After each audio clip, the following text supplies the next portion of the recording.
Well, I want to welcome everyone to our pre-conference session. We got an exciting panel of chemists here who are going to be talking about the AAAS fellowships. So, you're going to hear from them. And I want to ask folks to mute their mics if you haven't done that already, and consider using the Q&A for questions. So we have 3 speakers, and each speaker will talk for maybe a few minutes here, and they will introduce themselves. But after every speaker, we're going to have 5 minutes of questions. So I'll be able to read your Q&A questions and ask our speakers. And at the end of the session, we're also going to have 15 minutes or so of questions. So we'll make sure that all the questions are answered. There's also a survey at the end of this session. We encourage everyone to consider filling that survey so that we know what we can do to improve these sessions. And also a reminder is that the NOBCChE conference actually is from September 24th to the 25th. Yeah. So we're going to have our first speaker is Cynthia Bernandez, and I will let it take it from here. Can you hear me, Cynthia? You good? Yes. Fantastic.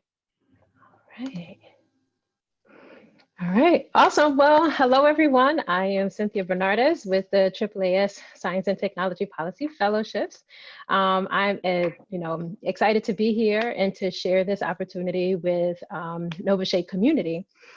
In my role, one of the things in my role, I work closely with fellows and agencies to facilitate a positive fellowship experience. And I am proud to say that I've served as program manager to both Felicia and Iris, who will be speaking today. Next slide. Well, next slide. All right, awesome. So before we continue, I'm hoping that everyone has heard of AAAS in the past. However, if you have not, have you heard of Science? Science magazine. And I ask because AAAS is the publisher of the journal Science, and many people know us through Science, and AAAS does much more. So our mission at AAAS is to advance science, engineering, and innovation throughout the world for the benefit of all people. So the organization focuses on areas including advocacy for evidence, science diplomacy, and careers in STEM. So it's easy to see why a science policy fellowship has its home at AAAS. Next slide.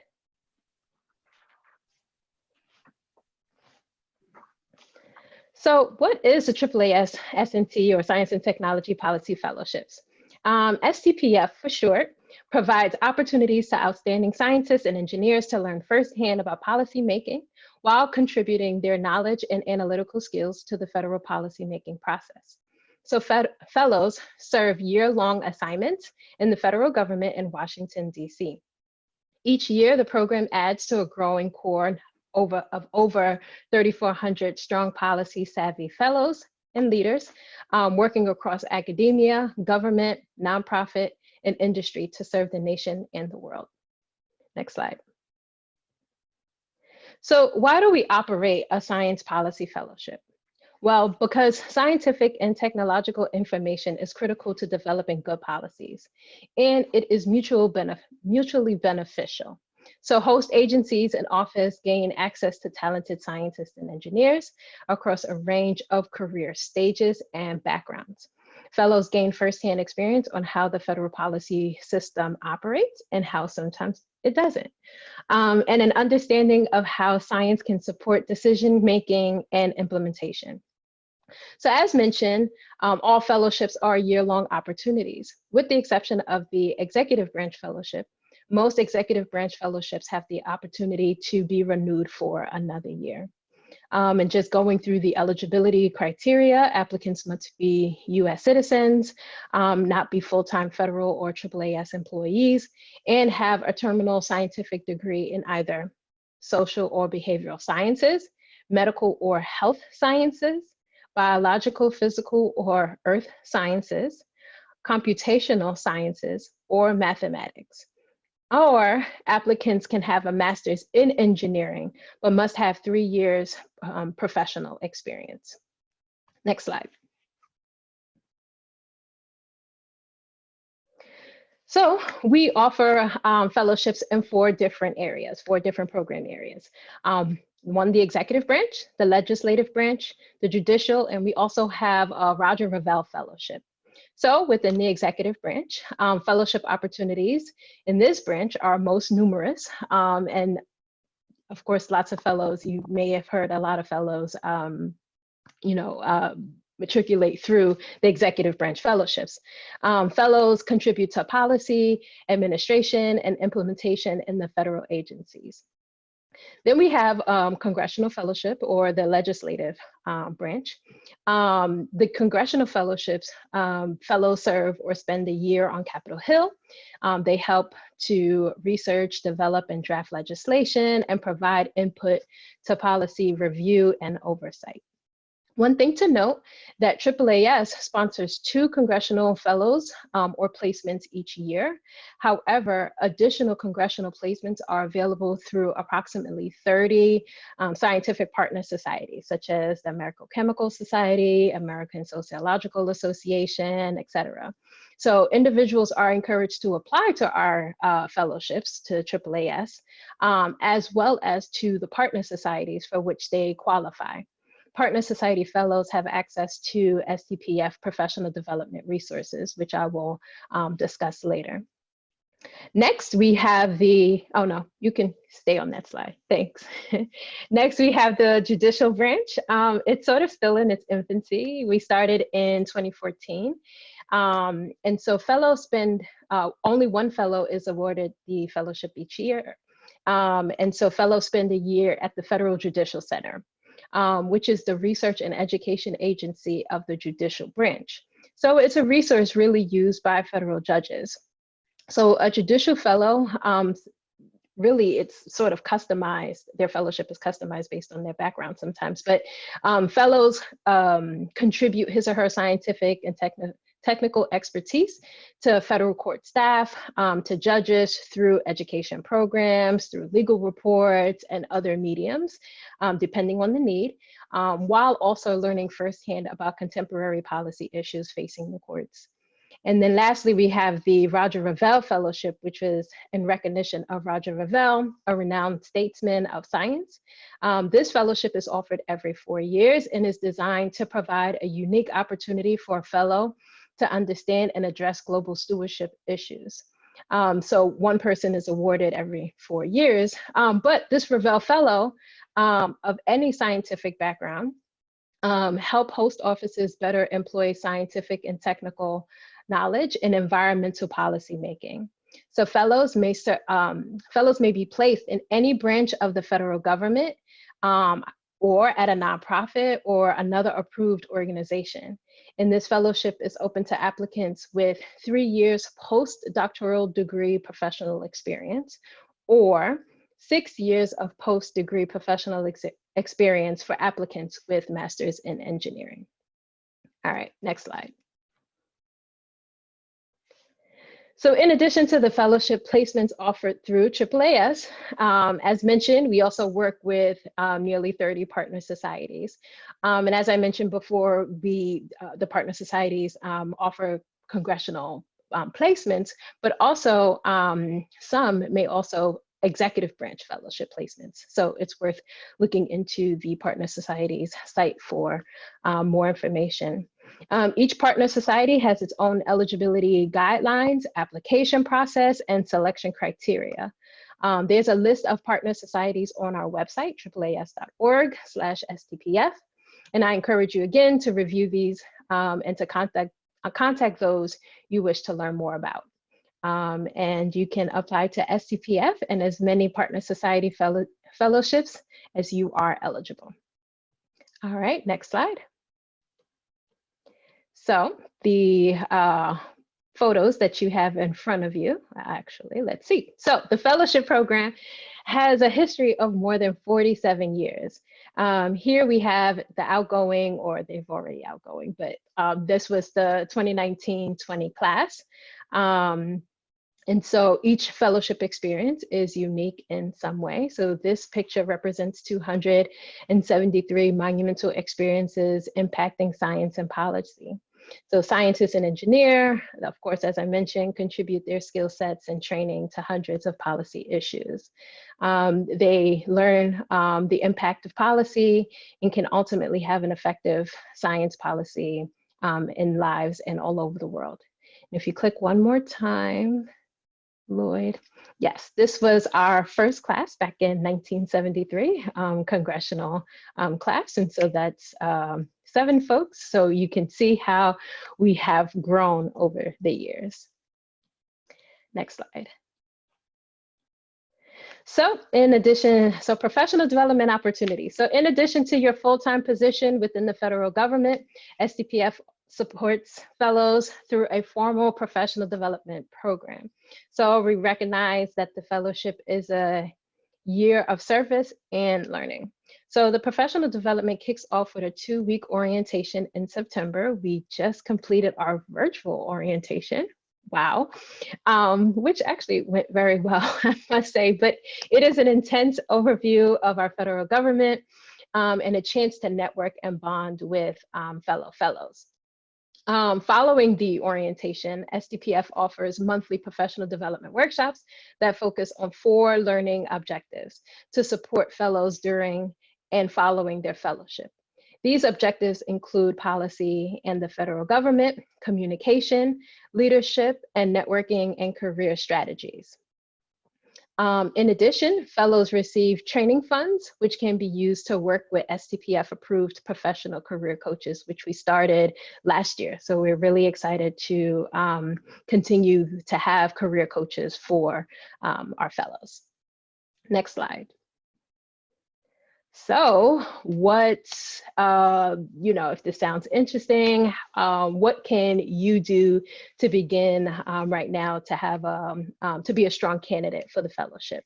So 1, continue your work on your degree if you have it. If not, if you are a professional, continue to excel or continue to think about applying to the fellowships. But if you are still in school, publish approximately, as much as you can for your field and your career stage. Your scientific and technical background and professional accomplishments are worth 40 of the 100 points.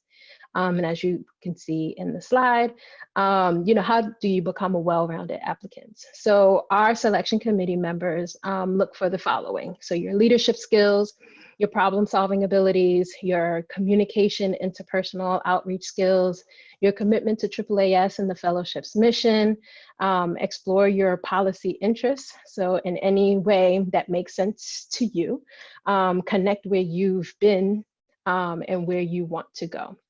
And then also we look for your flexibility.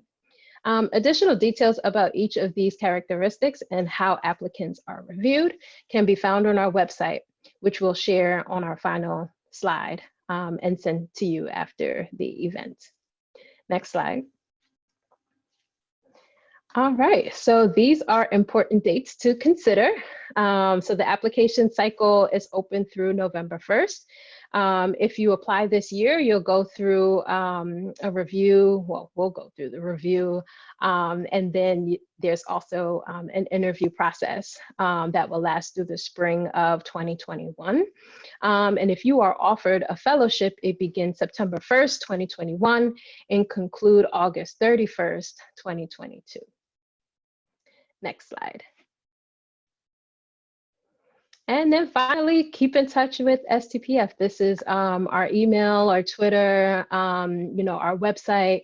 We're more than happy to answer any of your questions, should you have any. And then we also,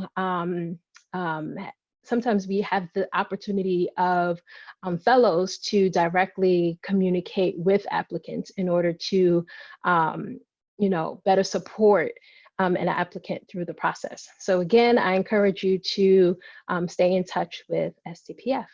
So any questions? Thank you so much, Cynthia. This is actually very informative, even for me, you know, so I really like this a lot. So let's see, we actually have a question right here in the question and answer Q&A. So do we need to have our PhD degree before we apply for the fellowship? Yes, I know that, so overall, yes, have your PhD or have your dissertation defended before, or at least have your dissertation defended by November 1st. There's some leeway there, but ultimately, yes, have your PhD by November 1st if you're interested in applying this year. Awesome. And another question is, do you have to have previous experience in science policy? No, and I know Felicia and Iris, they'll, share soon. I don't think that they have had much science policy experience, but then I could be wrong. But for the majority of our fellows, no. But we do ask that you demonstrate an interest to wanting to learn more about science policy, and definitely having some idea, which is why we have the 2-week orientation that I mentioned to you to onboard fellows, because we understand that there are a lot of fellows who don't quite have that experience. And so we, immerse you all into what is to come through your fellowship experience. Awesome, thank you. And another one that I'm just thinking here, do you have any sort of fellowships available for undergraduates? If you go into our website, we also have a resources page. And so what's unique about this particular page is that you can select what your background is, whether, undergrad or graduate. And so we're able to populate opportunities that you may be eligible for if you're not eligible for this particular fellowship. Awesome. And we have one more question here. Can you apply if you are not a citizen of the US? No, it is only open to US citizens. But on that resources page that I just mentioned, there are resources to direct you to opportunities that may be available to non-citizens, non-US citizens. So I encourage you to check that out. Awesome. And we have another one. Any suggestions on how to get science policy experience or exposure to prepare for the application? Mm-hmm. I'll wait on that. I'll actually have Felicia and Iris to share their experiences on what they had done to prepare. But if you want to, I guess start watching, what's going on in Congress or what's going on, or even as you take on leadership roles in your university, that may be an opportunity for you to gain exposure there. But again, I'll allow Felicia and Iris to share their perspectives on that. Yeah, I'm gonna add on. At University of Illinois, we have actually a science policy group. A lot of our students who are interested in science policy end up actually taking part in that student organization. Okay, one last question before we go to our next speaker. Mm-hmm. Does it have to apply to multiple branch fellowships? So good question. So you have the opportunity, or applicants have the opportunity to apply to 2 program areas. So we definitely encourage you to apply to any 2. And in the event that you apply and you're not accepted, during the application process, you can apply at any point in your career. You can reapply. Each application, or however many times you decide to apply, is reviewed independently. So again, you can apply at any time, and you can apply to at least 2, or at most 2 program areas. Right.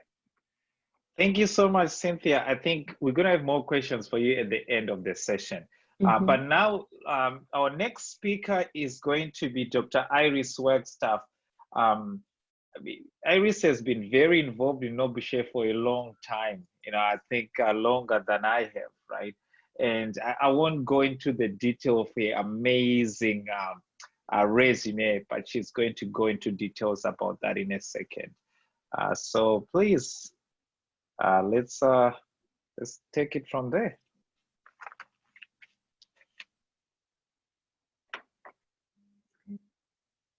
Hello, can you all see my camera? Yes, we can.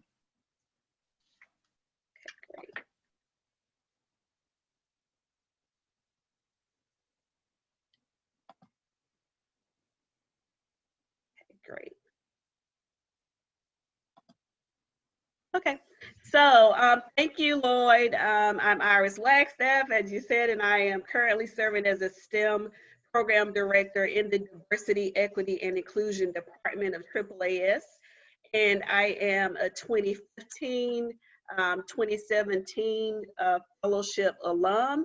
And I'm really excited about, being able to share this fellowship panel and experience with our NOBCChE family. I'm a proud 27-year member of NOBCChE. I started as an undergraduate student a very long time ago. So I'm really excited about this panel to really share the impact of the fellowship for myself and Felicia, who have chemistry backgrounds and who are also NOBCChE members. So first, I'll actually, so the roadmap for this presentation, I will share a little bit about my background and my STEM journey. Then I will share a little bit about my current work at AAAS. And then I will share my amazing experience at the National Institute of Justice for my fellowship, and then just some lessons learned and impact. And then I will end with just some tips and my advice for anyone interested in applying for the fellowship, and really how you can craft a competitive application. So first, how did I get here? I am from Goldsboro, North Carolina, who are probably bracing for the hurricane right now. So I'm from eastern coastal North Carolina, Goldsboro to be exact, a small Air Force town. And I really share my background because it has a lot to do with why I even decided to, major in chemistry, and it really just guided all of my steps. My mom, made $20,000 a year. She was a divorced mom of two, raising myself and my older brother. So, I was always interested in really, trying to become successful, getting a good job so I can just change the trajectory of my whole family. So I'm North Carolina, born and raised and educated. I got a bachelor's of a science degree in chemistry at the University of North Carolina at Greensboro, where I also serve as adjunct faculty for the chemistry department. And my research at the undergrad level focused on inorganic chemistry. I then went on to get a master's in chemistry at North Carolina A&T State University, where my research focused on analytical and organic chemistry. The specific focus was stereochemical and conformational analysis of a series of beta keto esters by 2D NMR. And I actually did my graduate research for my master's at the Roman Haas company, which is now Dow Chemical. And if you're not familiar with Roman Haas actually provided the seed money to start NOBCChE in the early 70s. So Roman Haas, who is the inventor of acrylic polymers, has a very long history with NOBCChE. For many years, Roman Haas actually supported the Roman Haas NOBCChE Undergraduate Research Awards, which I also served as a coordinator back in the early 90s. So after I finished my graduate research, I went straight into a 15-year career at Roman Haas as an analytical research chemist. And I really loved that work because unlike many chemical companies and pharmaceutical companies, Most of them are organized by group. So there's like a mass spec group, you know, a chromatography group, etc. But I was actually in a problem solving group. So it was my job to figure out, you know, to solve customer problems, to figure out, you know, what type of tests and analysis needed to be done. I led project teams to solve the customer problem and get back to them with some options and solutions. So I really, really loved my work at Roman Haas. I would still be there today, but life happens. So I always have a detour sign and a stop sign here because I left a very, very lucrative career, successful career in the chemical industry when my mom got sick in 2007. So I left Pennsylvania to go back to North Carolina to care for my mom, and then she later passed away. And that was a huge, huge transition and turning point in my life. After that, I just tried to regroup, and I actually, you know, just started all over. I went into teaching. I taught community college for 2 years as a chemistry instructor for nursing majors. And then I thought about, you know, all the, you know, 20 years I had been doing volunteer work in the community, you know, developing informal science programs. And I thought, okay, if I, you know, go back to school to start all over, I should go get credentialed in the area I've spent so much time volunteering, which is STEM education and outreach. So I went to NC State in 2010 and started my Ph.D. in science education. And my research focused on motivation in STEM. So examining factors that predict science self-efficacy, STEM identity, and STEM career intent. And I'd like to mention here, because the way I even found out about the fellowship, it was at a NOBCChE conference in 2012 here in Washington, D.C. I met a funny looking guy with red hair. His name was Robert Pettish.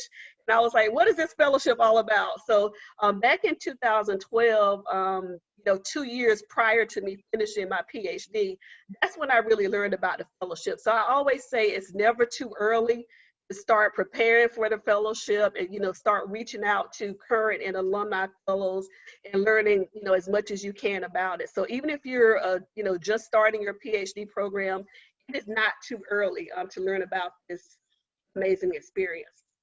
So I finished my PhD in 2014 and applied for the fellowship.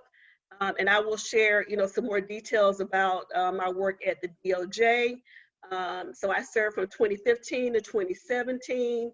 I actually ended my fellowship early in March of 2017 to take STEM program director role at AAAS. And who knows what my next steps will be. Next slide. So a little bit about my current work. So the DEI efforts that I lead at AAAS. So basically, I manage a portfolio of programs and initiatives focused on broadening participation in STEM, workforce development, and inclusive innovation. And that's at the undergraduate, graduate, and professional levels. So one of the conferences that I manage is the Emerging Researchers National Conference in STEM, or the EARN Conference, and all of my grants are funded and supported by the National Science Foundation. So the EARN Conference is a conference where we support about 1,000 undergraduate and graduate student researchers to come present their research in all areas of STEM. You know, also during that 2.5 days, they participate in professional development sessions as well as an education and career fair. And the goal of the EARN Conference, and you know, I would say over 70% of the students that we support are underrepresented in STEM. About 60% are female, and that's the average over the last 10 years. But basically the goal is to really help these students hone and develop their science communication skills and really prepare them for global careers in STEM. So a second program that I manage is the Hbcu Making and Innovation Initiative. And this is an effort where we support HBCU student and faculty teams to develop and pitch their innovations and prototypes in response to the UN Sustainable Development Goals. So these goals include, like how are we going to address hunger and poverty? How are we going to address renewable energy? And this initiative really has a focus on helping our HBCU students develop in the areas of making, innovation, entrepreneurship, and invention. And some of the issues that they address, actually all of the issues that they address with their prototypes and their innovations have to do with addressing issues in their community or global issues and social justice issues.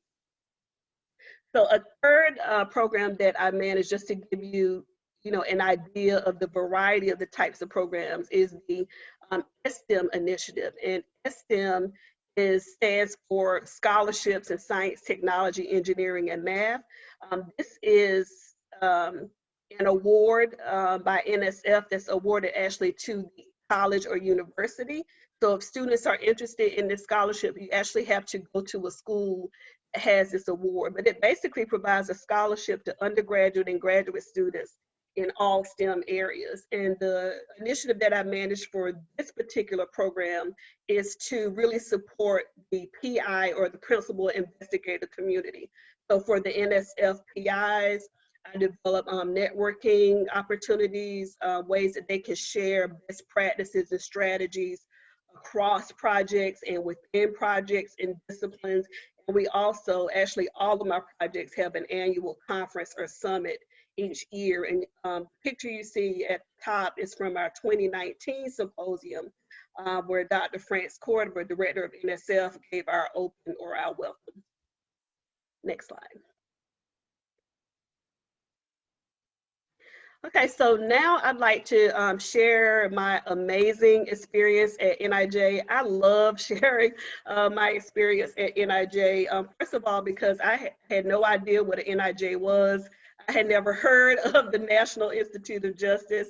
And just to let you know, when I went into the application process for this fellowship, it actually has 3 phases. If you make it to the interview phase, which is usually like March or April, you'll be invited to Washington, D.C. to, interview with all the different agencies. And the goal of your application is to really show, how your skills can be leveraged across different types of opportunities in different agencies. So you really want to be strategic in how you actually craft your application. So when I was a fellow, we received our interviews the night before. I hope it's gotten better. Well, you have a little more leeway now to prepare for interviews, but basically we received our interview list the night before, and we had to do our research and really prepare for, a full day of interviews.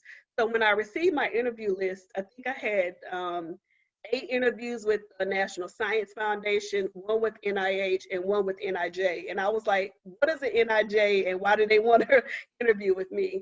But even though I went into this process just knowing I was going to be at NSF, it seemed like the best fit on paper. But when I learned about the work of the National Institute of Justice, which is the science agency of the Department of Justice, they are actually responsible for research and development and evaluation. And when I learned about the awesome mission that this tiny agency was responsible for, I actually turned down an offer at NSF in the engineering directorate to accept the offer at NIJ. And I'll share, that was one of the lessons that I learned, was really to be strategic, because once you turn down an offer, you're not guaranteed that you'll get another offer. So I had to turn down the NSF offer and hope that I got an offer from NIJ, and it worked out. So that's one of the lessons that I always share, or tips, is just really take strategic risk. It would have been the easier option to accept the placement officer offer at NSF, where there are 50 fellows, as opposed to accepting the offer at NIJ, where it was just 2 fellows. So definitely be strategic, and take informed risks. So just a little bit of work about NIJ. Again, the mission of NIJ is to improve knowledge and understanding of crime and justice issues through science. So basically their mission is science serving justice. They have 3 departments, 2 focus on technology, and that's where most of the STEM majors work. And then the 3rd department actually focuses on evaluation. So most of the social scientists work in that department.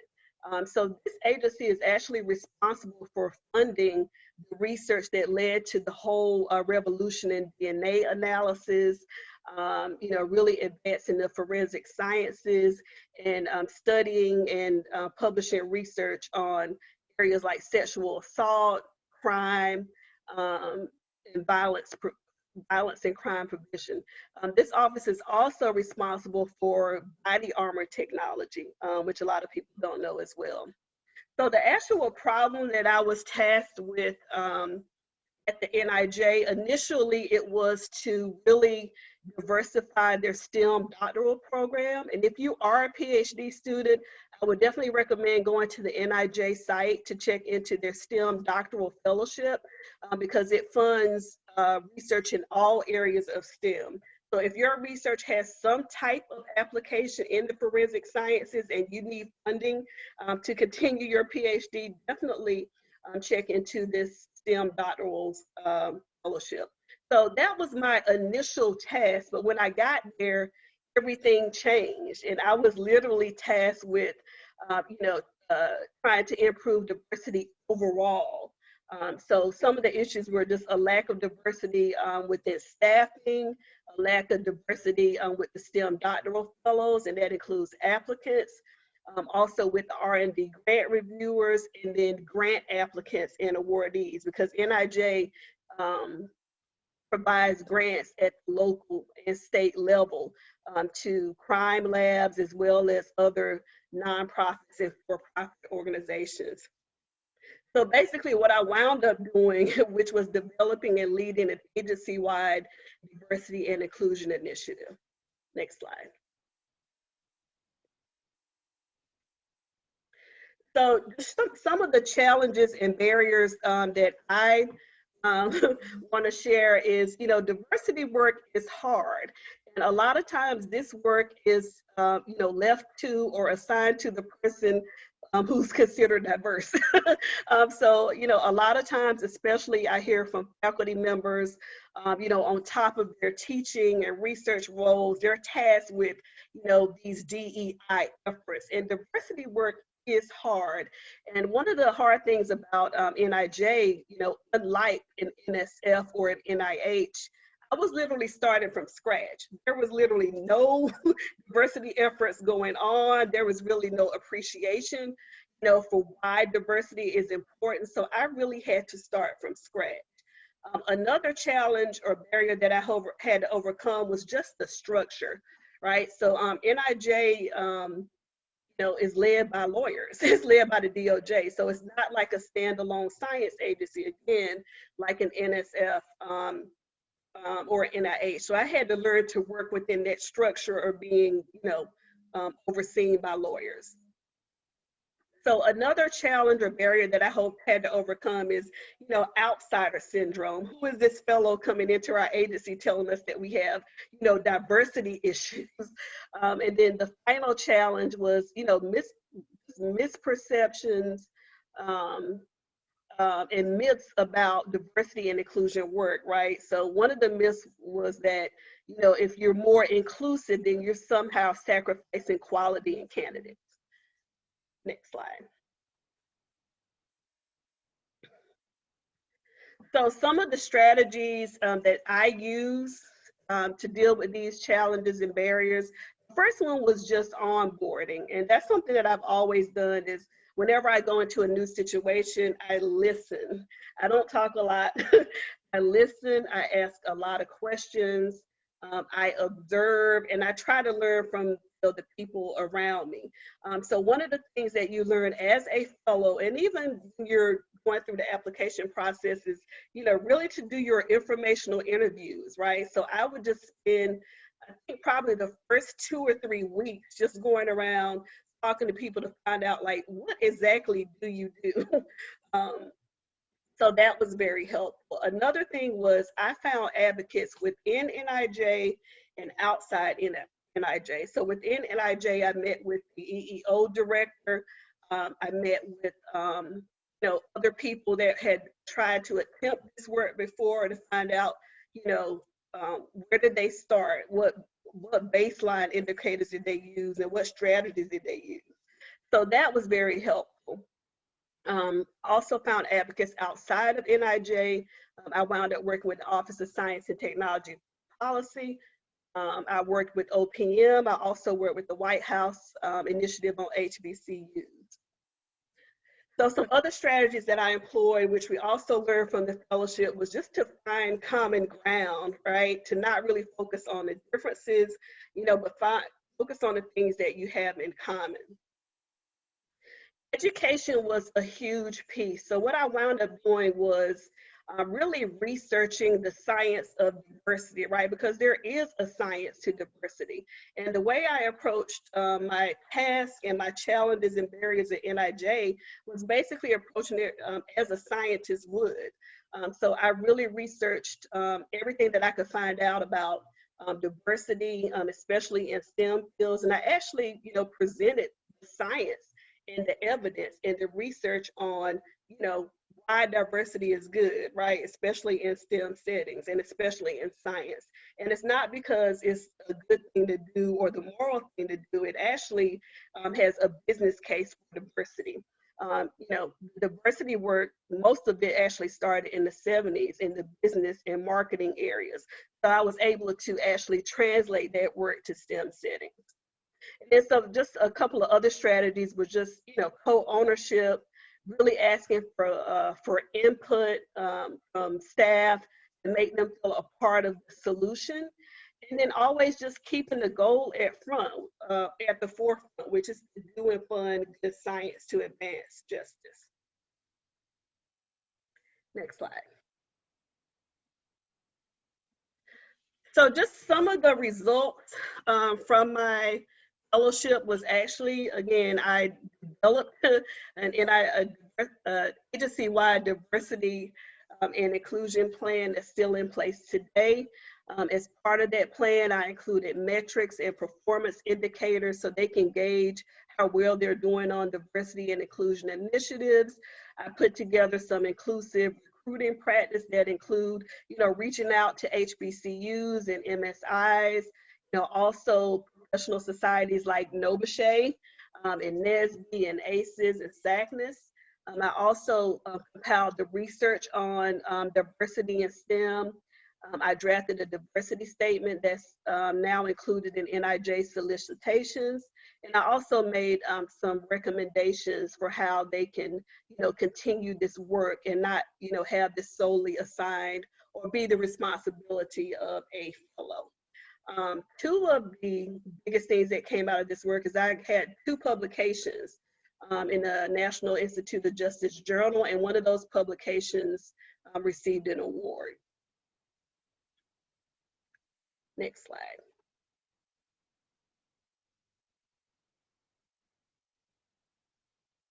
Oh, okay. Yes, thank you. So I just want to summarize with, you know, the impact, some of the learnings and lessons of this particular, my experience with the fellowship and at NIJ is the fellowship really, you know, it's a huge, huge network. We actually refer to ourselves as the mafia in a good way. So, you know, for example, if there's a, you know, a very niche, unique publication that you need, you can reach out to the Fellows Network or the Fellows Mafia and get that in a matter of minutes. If you're looking for reviewers in just very broad and diverse backgrounds or people that have, you know, STEM expertise in all types of STEM fields, you can always go to the Fellows. They have very, very deep and broad and extensive expertise in all STEM fields. One of the things that I noticed was that this fellowship is very prestigious. It really gets you in the door. We have access to high-level people in the federal government as well as science policy, and that's, you know, had a huge impact on my career trajectory. Another thing was this fellowship really helped me to make the case. And, you know, I mentioned that all of my grants are funded by the National Science Foundation. So when I'm writing, you know, grant proposals, it's actually helped me to write better when I'm trying to make the case for, you know, why should NSF fund get another STEM program, right? How is this different, you know, from our existing program? So, you know, all of the, and I think Cynthia mentioned this, but a big part of the fellowship, since it is a professional development experience, is 12 monthly professional development workshops or sessions. And I thought those sessions were invaluable. If you actually had to pay for those sessions, you would pay thousands and thousands of dollars. And, you know, a part of that professional development is really, you know, how do you go about building advocacy?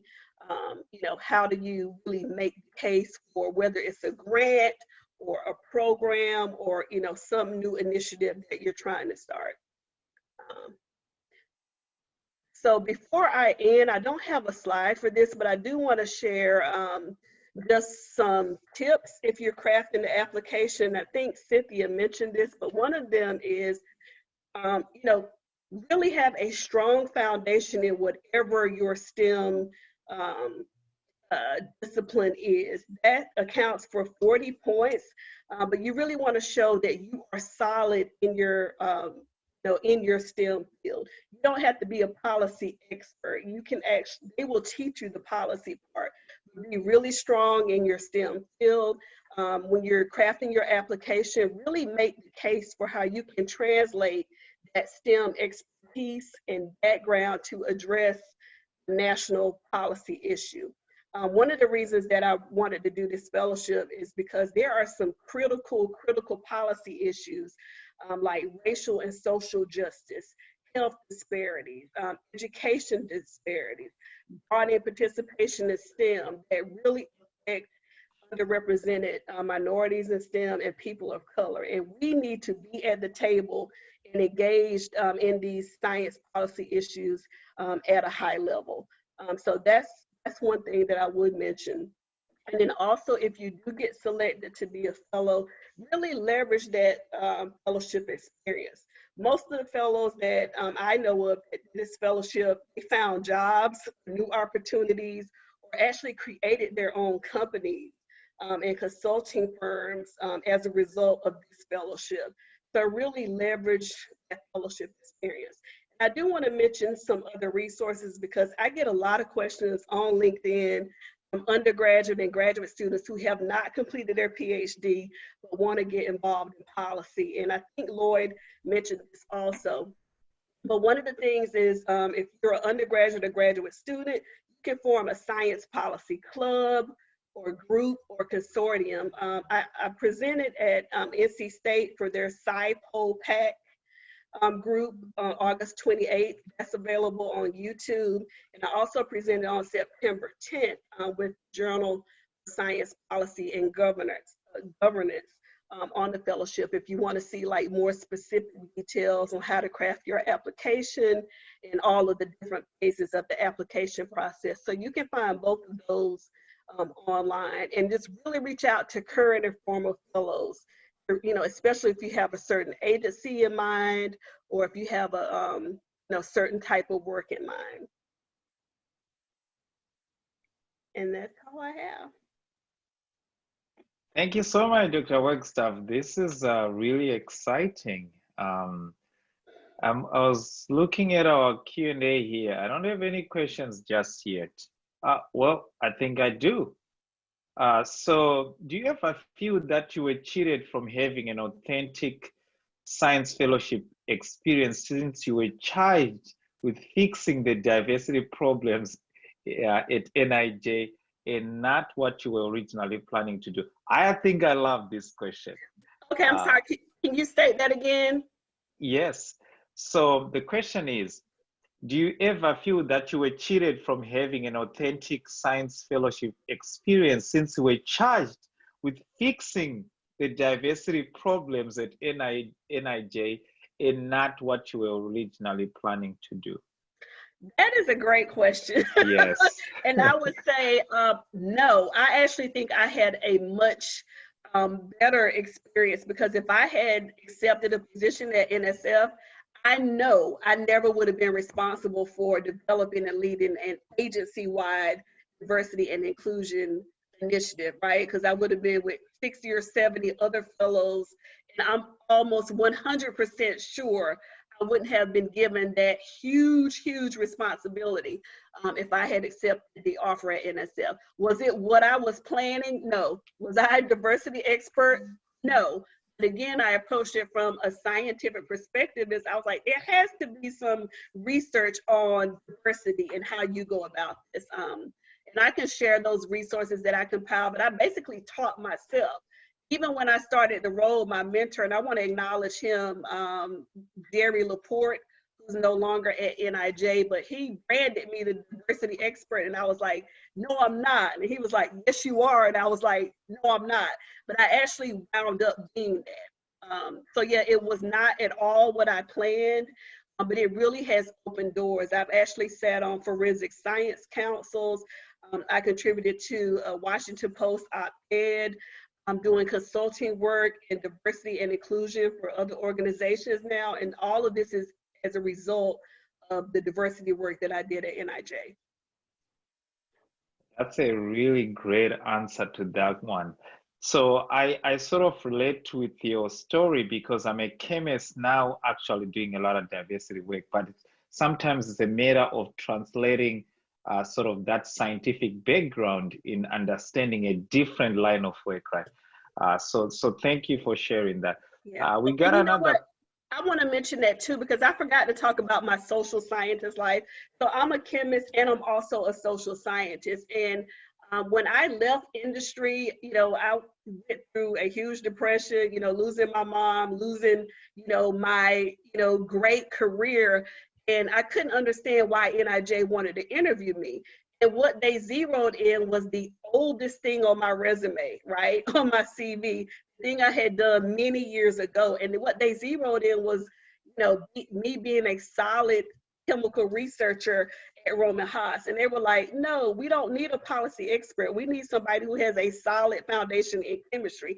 And that is what they zeroed in on me. So the very thing that I thought was a setback was actually the thing that they were looking for. And the fact that, you know, the combination of being a chemist and a social scientist who's also trained to address issues of diversity in STEM, that combination alone, they were like, this is very impressive. So even though, you know, I thought it was a setback for me to start all over and go back to school again in my 40s to get a PhD, while I thought all those things were a setback, and, you know, not a failure, but really holding me back, those are the things that actually set me apart from other candidates. And this is what they said.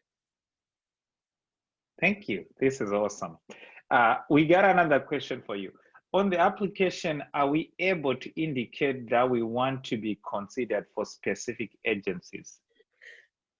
Good question. So the thing that I would say is, yes, it's fine. So you do want to have, you know, a policy interest, right? So my interest clearly was STEM education and broadening participation in STEM. So that was my interest. You don't want to be too narrow-minded and prescriptive. It's fine to have, like, again, I went into this process and I was going to be at NSF, but you want to craft your application and your resume to show multiple options, because you might not get your first choice. So you really want to communicate your strong, you know, foundation in your discipline, and then how you can translate that discipline, that expertise to solve policy issues at various agencies. So it's fine to have an agency in mind.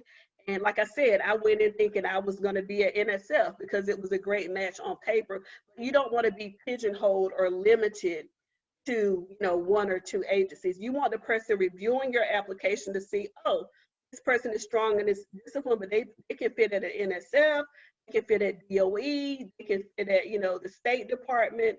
You really want to be able to make it through that third phase where you get invited to interview, and you want to have multiple interview options. So you want to be open and flexible and comprehensive in your application package. Awesome, thank you. So one last question before we go to our next speaker. So aside from problem solving and project management, any other tips for translating other areas of your science for a non-science role? Yeah,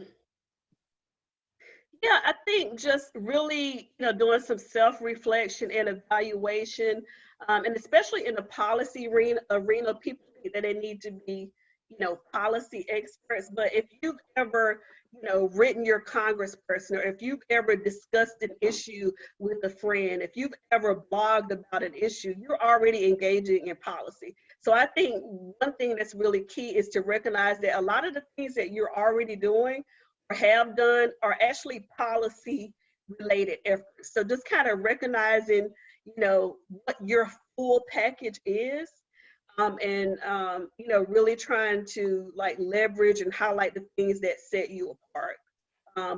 Those things, all those things are embedded in STEM degrees, analytical thinking, problem solving, teamwork. So all of those things, whether or not you go into the STEM field or not, they're embedded with, STEM education and STEM disciplines. And those skills apply, across all sectors and all education levels. And that's something that I always try to communicate when I share my background, because I've worked across all education levels. I've worked in industry, academia, in the federal government, and now I'm at a nonprofit. Yeah. Awesome, thank you very much. So thank you, Dr. Wagstaff. I think we're gonna go to our next speaker now. Felicia Fullilove, a colleague of mine from Atlanta. I'm very excited to hear your story today. So I think you can take it from there, Dr. Fullilove. Thank you very much. Thank you everyone for joining us today. As I stated, my name is Felicia Fullilove. I'm currently a program manager at the American Chemical Society for the ACS approval program, but I most recently was a 2018-2020 Science and Technology Policy Fellow at the National Science Foundation. Next slide. Before I start off, I kind of want to talk about, I do want to give a thank you to my two mentors that I had during my fellowship. So Mania Ruffin-Nash and Jolene Jussie, who I learned a lot from over the course. And this presentation is actually a presentation I gave at the end of my fellowship in April. So you can go to the next slide. I'm going to talk about a number of different things here. So I'll start off a little bit of information about me, but then also the initiative that I worked on as a AAAS fellow, which was NSF Includes. And then kind of 5 lessons that I learned over the course of the fellowship, some of the professional development that I did, and some stuff I did outside of the fellowship, and then talk a little bit about my current adventure. So about me, this slide has a lot of information on it, but I think it's important to kind of talk about where you came from in order to get where you are right now. So I'm originally from Northwest Indiana. And as a high school student, I actually went to biology camp and engineering camp. And then I decided that I wanted to do neither biology nor engineering, and I wanted to become a chemist.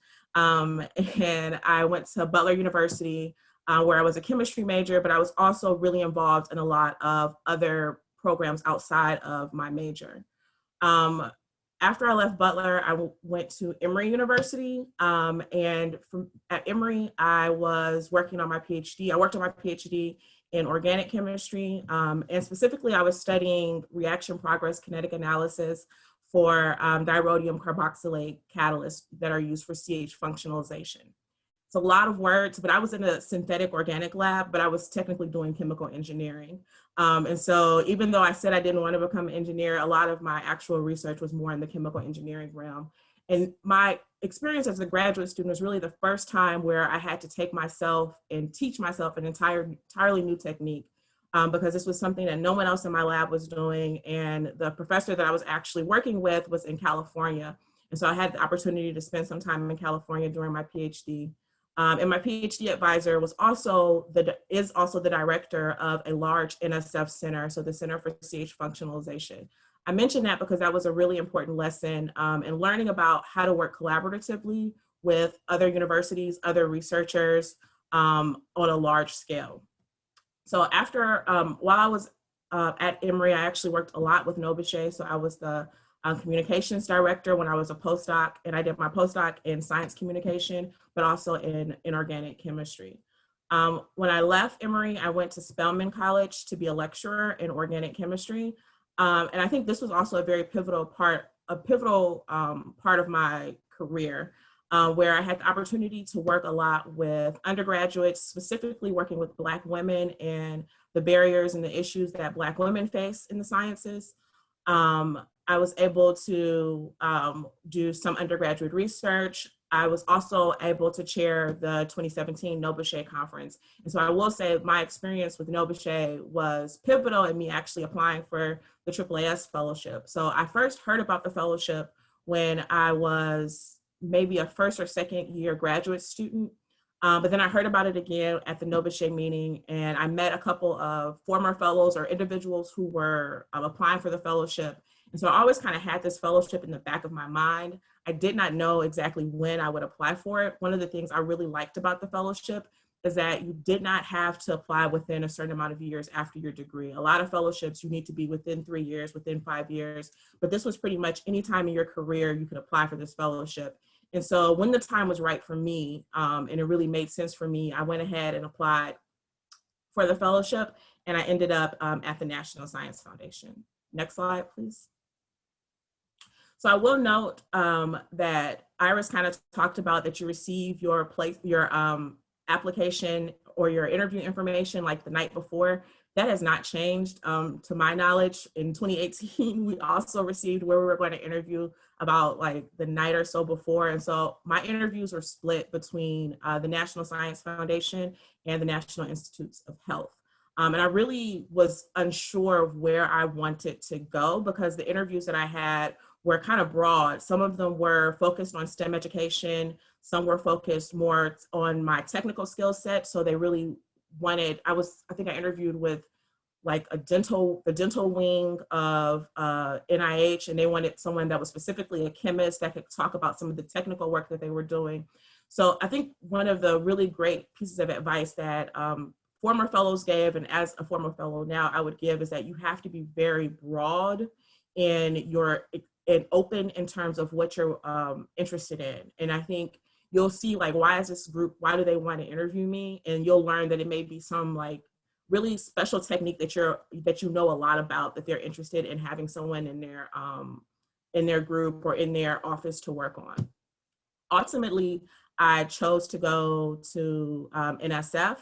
And the reasons why I chose NSF was specifically because I had an offer from one of NSF's Big 10 ideas.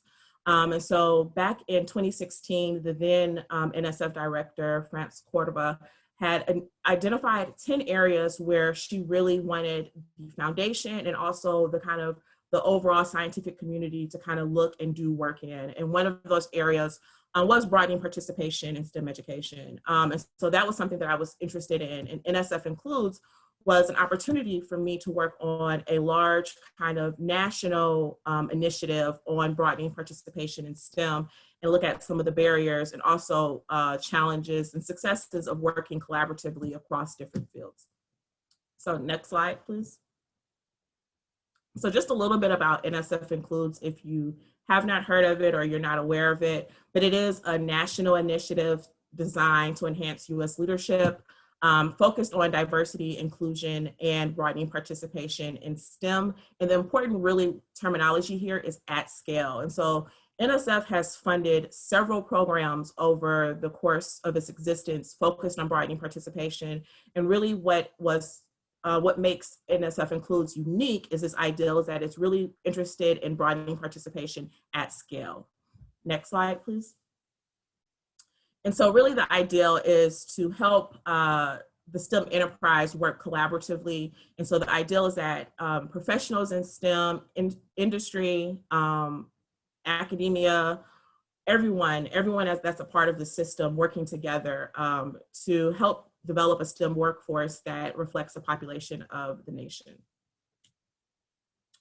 And so when I was a fellow, one of the things that we looked at in terms of this program, this was a national initiative. And so we have this map of kind of where our projects we're currently sitting. As of April 2020, there were about 140 awards the National Science Foundation had made that were a part of NSF Includes. That has increased since I've left in April, so they've just made a new round of awards, I believe. But these awards are both large awards and small awards. So small awards being anywhere from $300,000 to large $10 million awards that take place over 5 years. Next slide. And the priorities for NSF Includes are twofold. One, broadening participation in STEM, so increasing the diversity of the STEM workforce, but also collaborative infrastructure. And that was the place where I was familiar with broadening participation, but I was not familiar with this concept of collaborative infrastructure, which is much more of a social science and social innovation type framework for bringing multiple stakeholders together under a common agenda and using data to really make decisions moving forward. Next slide. And so to talk a little bit more, let's talk about the rest of kind of like my fellowship experience. I want to talk about kind of 5 lessons that I learned over the course of the 1.5 years of my fellowship. We'll go to the first one, which is mindset shift. Next slide, please. So the fellowship, and I think Iris has talked about this, Cynthia also mentioned this, the fellowship itself is a mindset shift because as a scientist, you may be coming from straight out of a laboratory experience and working in a research group where you have a very specific way of thinking about things, you have a very specific way of doing things, into working into an office atmosphere where you're no longer in the lab, and you are kind of forced to work with all different types of people who have different types of expertise. And so some of the things that I considered a mindset shift for me during the fellowship was I really had to redefine how I thought about data and evidence, right? As a chemist, I think about very specific things being data, right? I'm thinking about NMR, I'm thinking about what's the percent yield of a reaction. These are things that I'm saying, okay, I need to collect data. This is what it looks like to collect data. At the National Science Foundation, and specifically working in the science of broadening participation, we're talking a lot more sometimes about qualitative data. And so what does qualitative data look like? That looks like stories, that looks like a lot of different things. And how do you define what evidence is of impact? And so this really allowed for me to explore new areas of research and literature. So Iris already kind of mentioned this, like the science of broadening participation. And I think this is a very important point here, is that there is an entire field of science that exists. There's an entire scholarship around broadening participation in STEM and in diversity work. Collaborative change, again, this was coming more out of the social innovation, collective impact type of work, and then education research, right? This is understanding attrition rates, understanding this stuff that necessarily as a chemist, I might not have thought about, but being able to use my skill set as a researcher to research these topics and teach myself and learn from experts and be willing to learn from experts in these fields was something that I think was incredibly invaluable. I like to say that the fellowship was my second Ph.D. And that I did a social science Ph.D. as a fellow. But I also was introduced into the field of program evaluation, as well as understanding the work of a federal funding agency. Next slide.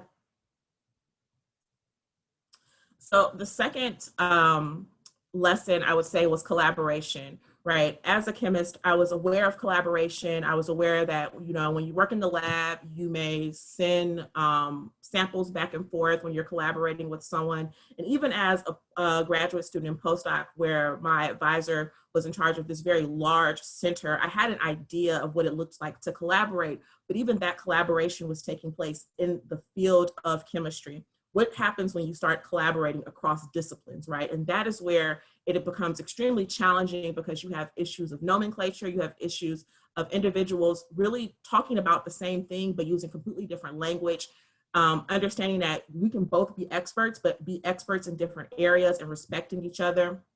So this was a very valuable lesson that I learned as a fellow. And so we had a lot of different teams, management teams, implementation teams, research teams.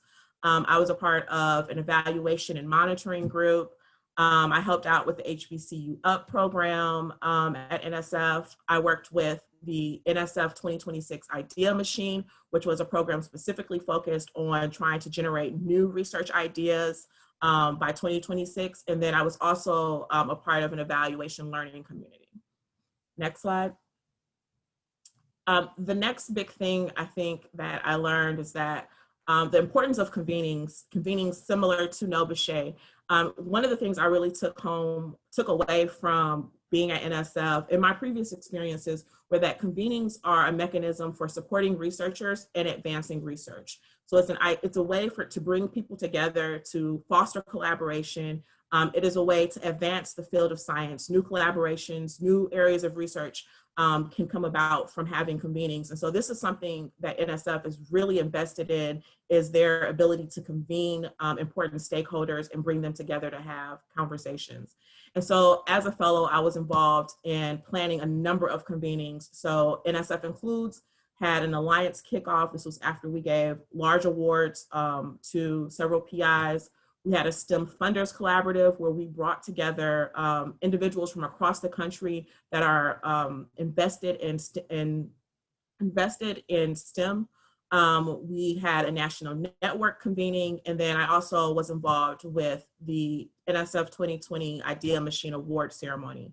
So NSF gave monetary awards to US citizens who had identified really kind of cutting edge ideas for the future of research. Next slide. Other things that I was involved in, I moderated a lot of sessions. These were at different PI meetings. So CASE, STEM plus C, the HBCU Up, ERN PI meeting. I will have to give Iris another shout out here, is that because of my ability to moderate a session or take notes actually at a session at a recent ERN meeting, I actually met my current manager. And so really a really important aspect of this fellowship is your ability to network and connect with people. The fellowship puts you in rooms with people that you may not have had access to previously. And so because I just decided that, hey, I'm gonna take notes in this meeting. A lot of people don't like taking notes because they feel like, oh, I have a PhD, I shouldn't be taking notes. But you know what, sometimes you gotta take notes and you never know what may come out of it. And so just because I decided to take notes at this meeting, I had the opportunity to connect with someone that ended up turning into an employment opportunity. Again, my fourth lesson is about data evaluation and evidence. And so really the heart of the fellowship is to bring PhD scientists into the federal government to learn more about and contribute to evidence-based decision and policy making. And I think sometimes what can happen is that fellows come into the fellowship and they're like, well, I have a PhD, I'm an expert, I'm gonna go into this federal agency and I'm gonna change the way they do everything. However, the federal government doesn't work like that. And it's really a learning opportunity for you to come in and use your technical skill and your analytical skills to contribute to something larger than yourself. And so something that I really took home was that data is everywhere, but evaluating whether it is evidence of impact is the challenge. And this is particularly true when we start talking about broadening participation efforts, right? We put a lot of money, we invest a lot of money into broadening participation, into increasing the diversity in STEM, but really thinking about how do we know whether or not we're making change? What does that change look like? Next slide. And then again, this was also a lot of kind of portfolio analysis. So looking at what NSF has funded, looking at where are they going with those funds? Are they utilizing the federal dollars? Are they using, our dollars correctly? Or are there opportunities that are being missed? Next slide. And I also will note really quickly is that I took a lot of courses as a fellow, and that's again, going back to that professional development aspect of it. As a fellow at NSF, I had a budget to actually do professional development. So I took a number of courses on program evaluation. And then here it was just an example of some portfolio analysis that I did where we were looking at who were our awardees partnering with and what type of organizations were they partnering with. Next slide. Oh, back. And so then the last lesson that I think I learned was really about science communication. And the importance here was that effective science communication is a critical component of evidence-based decision-making, right? So you can do all of the great work, but if you're not able to communicate it effectively, to the world, then that work may fall on deaf ears. And so a lot of what I did as a fellow was developing webinars about solicitations that we had coming out, or clarifying information about solicitations. I spent a lot of time writing talking points and lessons learned for NSF leadership. As a fellow, when we were doing our kind of orientation, they have you do this thing where you have to write talking points and you have 30 minutes and you do this kind of role playing thing. You're thinking, I'm never going to have to do this. Like, there's never going to be a case where somebody's like, I need talking points for the NSF director in 30 minutes. And then it happens to you as a fellow and you're like, oh my God, I need to think about very quickly, what have we done? Can I be succinct? Does this message sound like something that would come out of our office? And so two things that I kind of led and published while I was a fellow were two kind of booklets and reports that came out of our program. So one was a highlight booklet that came out in May 2019, which was just highlighting some of the work that our program had done. And then a much larger kind of report to the nation that myself and some other fellows, as well as some program officers at NSF, put together about our program, or the program NSF includes. Next slide. So this is just the report and what it looks like. It's on NSF website if you're ever bored and want to read it. Quickly, I will talk about the professional development aspect of it. Again, the fellowship is a professional development opportunity. So you take courses in program management, merit review, leadership, collaborative design. These were courses that I took at NSF. In addition to those, I used my professional development to take evaluation courses on social network analysis, reporting strategies. I had the opportunity to go to Hawaii for the SACNAS meeting. And at that meeting, we also were able to do a reverse site, or a site visit, where we were able to actually visit one of the smaller institutions there, just to kind of see what their progress had been on some funding they received from NSF. And then again, AAAS also offers excellent professional development for fellows. Next slide. And then outside the fellowship, I know people always talk about what they did in the fellowship, but I moved from Atlanta to DC, and I was able, and by moving to DC, I was able to kind of do a lot of things that I hadn't done before. So like, I went to an Eagles game in Philly. During my fellowship, we had the government shutdown, and during the government shutdown, I was able to actually go listen to a Supreme Court case. I was involved in affinity groups. I continued to be involved with NOBCChE and the American Chemical Society. I lectured at George Mason, and I completed a half marathon. Next slide. And so currently, I'll talk a little bit about my work now. I work for the American Chemical Society. I actually transitioned during the pandemic. So I started at ACS in April. And I work specifically in for the ACS approval program. And really this position has allowed for me to use everything that I learned in the fellowship, but also all of my previous experience in the laboratory, to think about how do we work with institutions to ensure that their pedagogy, ensure that their curriculum, ensure that the environments that they're creating for undergraduates holds up to the ACS standards. So I think I'll stop there. Again, I just want to thank everybody who helped me along my way. It's too many people to thank, but I'll just say thank you, everyone. And so we have time for questions for Dr. Fullilove. And I'm looking at my, yeah, so we have the first question. Do you get to determine how long you stay in your fellowship? So initially, your fellowship is a 1-year contract. And so you stay for that 1 year. You can leave earlier than a year if you receive if you find a position that makes sense for you. But I really would suggest that you stay for that 1 year, because there's such a large learning curve for fellows that coming out of a laboratory or even coming out of a faculty position, getting adjusted to the federal government, getting adjusted to your office, that can take 6 months in itself.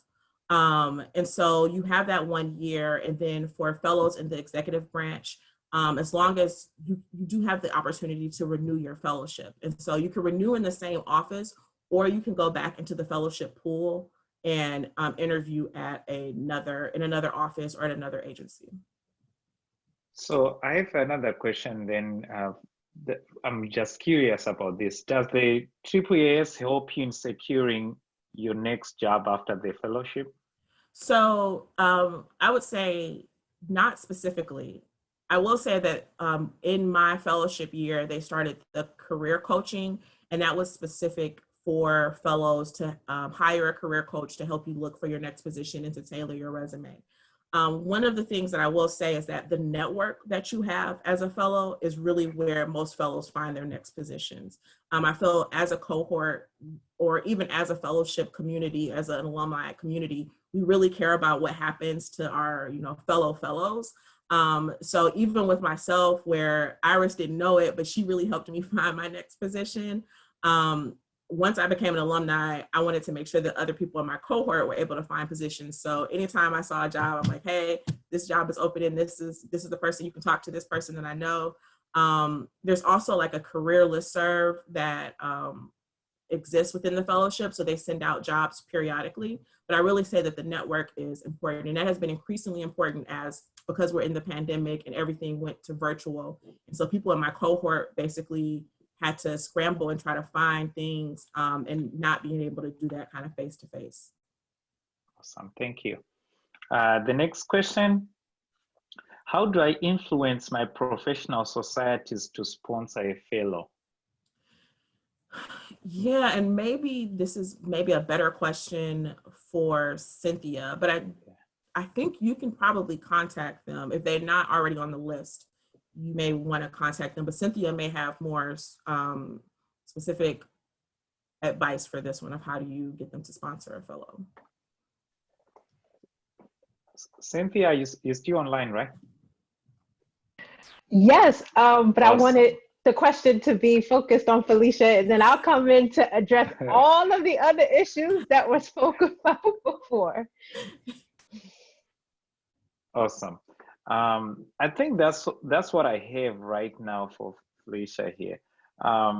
So we can open actually to all questions that folks have for all of our panelists here. There's a lot of exciting information that I'm also starting to learn myself here about the fellowship. So maybe I'll give a few more minutes for people to think about questions before I ask mine.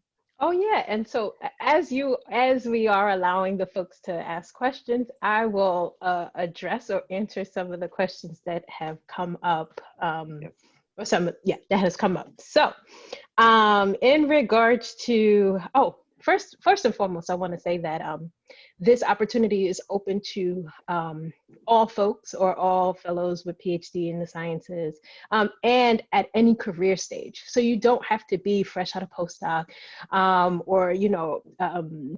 or freshly receiving your PhD. You can, have years in industry or years in academia, et cetera. You can apply at any point in your career. So just want to put that out there. All right. So Partner Society, feel free to contact one of us, myself or anyone at STPF, and we'll direct you in the right direction to who your point of contact at your partner society should talk to within STPF in order for that partnership to occur. So that's one thing. Career coaching. Career coaching is an opportunity. It's really an opportunity for fellows to engage one-on-one with a professional to sort of talk about, next steps and to strategize and develop you as a whole person. And it's not specifically targeted to finding your next career. So while yes, it does help you, or that career coach does help you, but really it's all about developing you holistically in that professional development aspect. So we have the workshops, but this is just an additional layer for you to work individually with someone. In regards to the fellowship, providing or assisting with your next steps in your career, we have, in addition to the large network of fellows, we have listservs, we have a career listservs where there are opportunities that are listed in that listserv for fellows to have access and to apply. In addition, the fellows networks, usually fellows will present opportunities for their fellows. But because our mission or our goal is to provide you with the policy making experience, we are not, our goal is not to, line you in a career in government or line you in a career in academia. You can, following your fellowship, you can proceed elsewhere. So we want to provide you with that experience so you are able to do whatever you please after your fellowship. And then there was a topic of early departure, or are you able to leave the fellowship at any time? We ask that you, commit to your 1 year opportunity for sure. And if you are in the executive branch and you renew for a second year, you are able to, pending you meet specific guidelines or criteria in order to meet your, to leave your fellowship in good standing. All right, so that's that, and we'll ask questions. Good. So Cynthia, I got a question for you. Mm-hmm. So what is the percentage of fellows who go beyond the 1 year? Is that like a 50%? Is that like maybe never? It's mainly, so for the executive, well, we're only talking about executive branch fellows for second year. About 75%, 80% stay on for a second year. That's good. Yeah, because a year seems very short if you have moved your life from Atlanta to DC, right, Felicia, right? Yeah, it is. So. And I just echo this idea that it's a huge learning curve, I think, initially. And so you really want to be open to learning as much as possible in that first year. And I used to tell incoming fellows, like, I didn't get it until, that day I became a second year. Then I was like, oh, wow, this is what I'm supposed to be doing. So. Right. Okay, so we got a question here in the Q&A. Are fellows typically placed within the DC area? Are there opportunities to be placed somewhere else? Oh, okay, I guess I'll answer that. It's only DC. Only DC currently, and it's federal, within the federal government. So it's just placements within the DC metro area, because of course we got Gaithersburg, where we have NIST, the National Institutes of Standards and Technology, and then there's some agencies like the National Science Foundation, which is in Alexandria. So our placements are in the DC metro area. Right. And I think you answered part of this question about having a postdoc. Does that make you more competitive for the AAAS? But you said anyone can apply based on whatever experience. But I think the next part of the question was, so are postdocs pulled together and then graduate students judged differently? I think, again, you might have answered that part, right? So it's everybody in the same pool? It's everyone. It's everyone. Mm-hmm. Awesome. So another one is about the eligibility of becoming a fellow. So it says you have to be US citizen. What if you're a permanent resident? No, you have to be a citizen. That's non-negotiable. We definitely want you to be a citizen for this fellowship. That answers it. Okay. Do we have any more questions, folks? I don't see any right now in the chats or in the Q&A. I would add just this, that about the fellowship only being in DC, that a lot of states have started to kind of model the AAAS fellowship in their state. So I'm thinking off the top of my head, Idaho, I don't know, maybe California. North Carolina, but I know that those opportunities are available. Mm-hmm. So would that be a AAAS sort of fellow, or it's just a diff? What it's like a do you state. have the names? Oh, okay. Yeah. There's one in California. North Carolina actually has a student science policy coalition, but they're working towards that. So definitely STPF is a model for the entire country, definitely. Yeah. And check out that resources page that I shared with you earlier, because that will, again, provide you with the opportunities that, if you're not eligible for this, there are other opportunities that are similar that may, be of relevance for you. Awesome. Okay, we are now running out of time, but I think we have one more question. Are security clearance required? Depends. Sorry? Security clearances, are those required for, I guess? So it depends. So it depends on the agency in which you're placed in. Many of the agencies have some form of background check, but security like top secret, that sort of thing, that's depending on your agencies. Right now that I can think of, like State Department or USAID or even Department of Defense, they undergo security clearance process. But once you come in for interview week, or once you've passed the interview stages with us, we'll share with you which of our partner agencies have the security clearance requirement. Awesome. Well, in the interest of time, we're gonna stop here. I want to thank our panelists. Thank you so much, Dr. Iris Workstaff. Thank you, Felicia Fullilove. Thank you, Cynthia. This has been really awesome, very informative.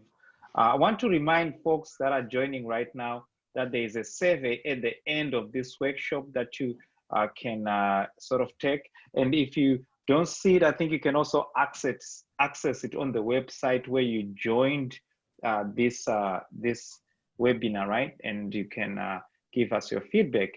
And also a reminder, NOBCChE conference, September 24th to the 25th. Thank you so much, folks. Have a wonderful day wherever you are, and stay healthy.